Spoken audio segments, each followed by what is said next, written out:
Hi everyone, welcome to this episode.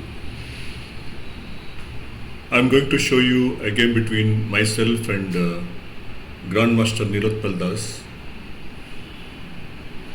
This game happened in year 2011 at National Beach Championship Goa.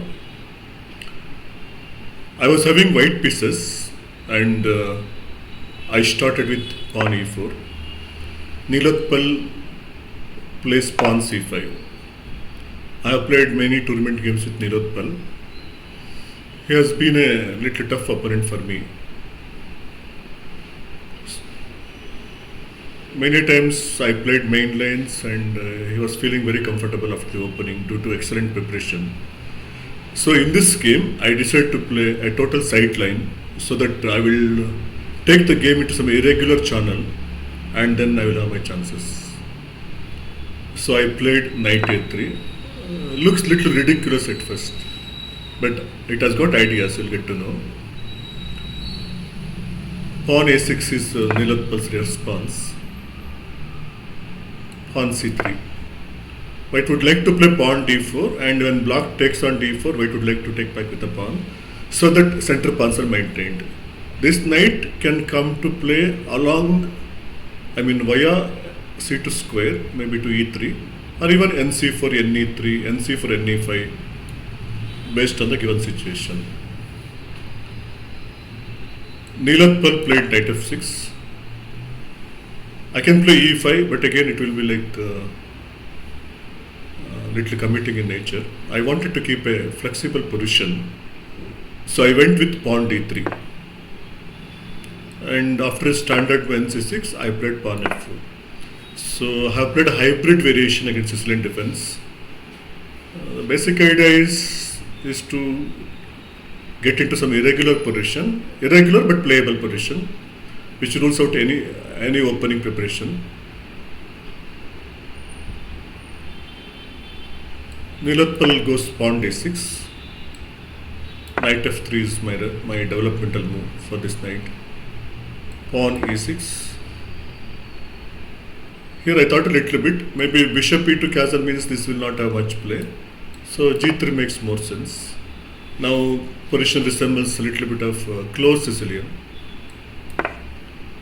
He goes for some queenside expansion, and I fianched to my bishop, and he also does from his side. Queen e2. This move is played to overrule any c4 ideas where e4 pawn may be hanging. Neelotpal continues to develop. Now I can castle, but I just wanted to see where he will castle so that maybe I can try something like a direct attack on his king side. So I brought this knight to c2. Anyway, on c4, on a3, it has to move somewhere else. c4 is not possible, going to c4. So I went to nc2. He castled. I got tempted to play h3, g4, some crazy ideas. Pawn storm, not so bad as we think, but when I look deeper, I found that I can simply castle on kingside itself. Still, I can generate some sort of kingside attack by moving my kingside pawns. He tried some queenside expansion. First, I brought this knight into play. Queen b6, trying to get something out of this pin. King has to move to h1. Now it's his turn. He should be careful. Actually, with knight on e3, I would like to play g4, g5. That was my plan. So he has to find some counterplay somewhere. c4 means I'll simply take dc4, knight into e4, c into b5.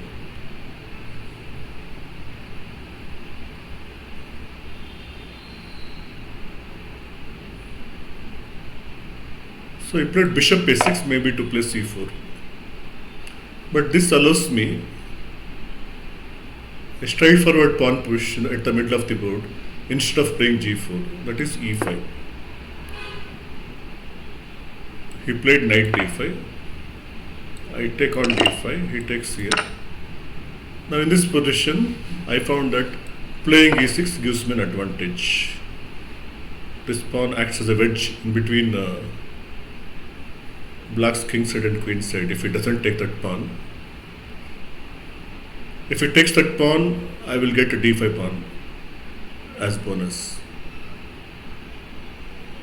He played pawn f5. May not be the best move. Now I get a very strong position with ng5. I'm okay with bishop into g5. I'll simply take fg5. Now this pawn is a very strong pawn. Plus this pawn is hanging. I've got double B advantage. Various way to continue. After ng5, I'm also threatening bishop into d5.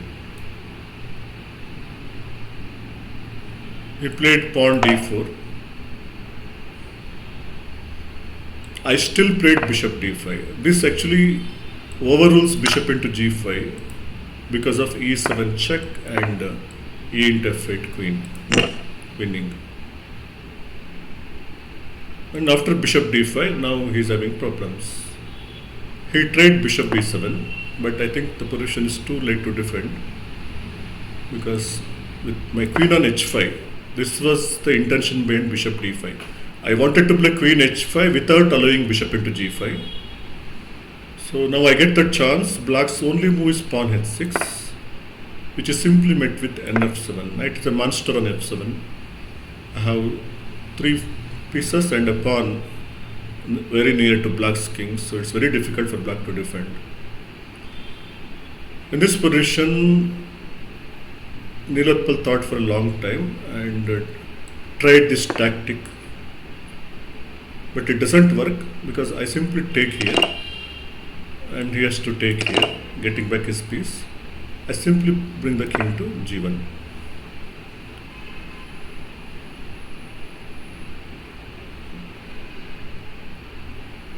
White's basic threat in this position is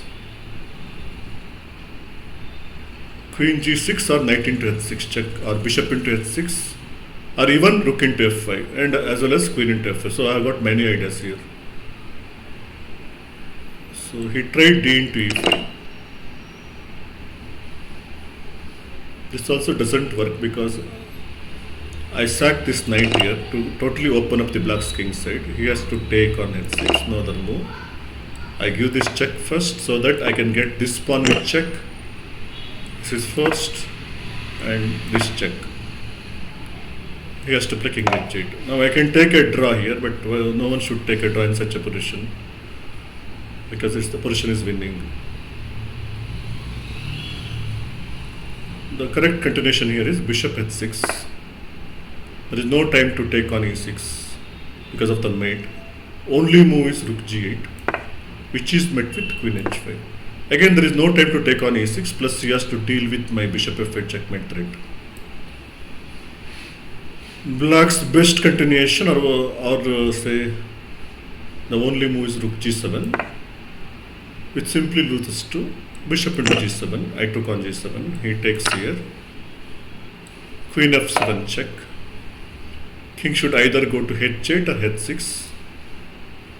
Whichever move he plays, he played king h6. I take on f5. And now rook h5 mating threat is a very strong one. Here there is only one defense to stop it, bishop g5.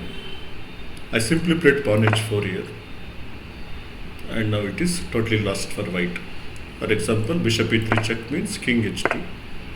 And now rook h5 check. And a few other checks are totally winning. So my opponent resigned. Thank you for watching this episode. If you like this video, please subscribe to our channel. Thanks.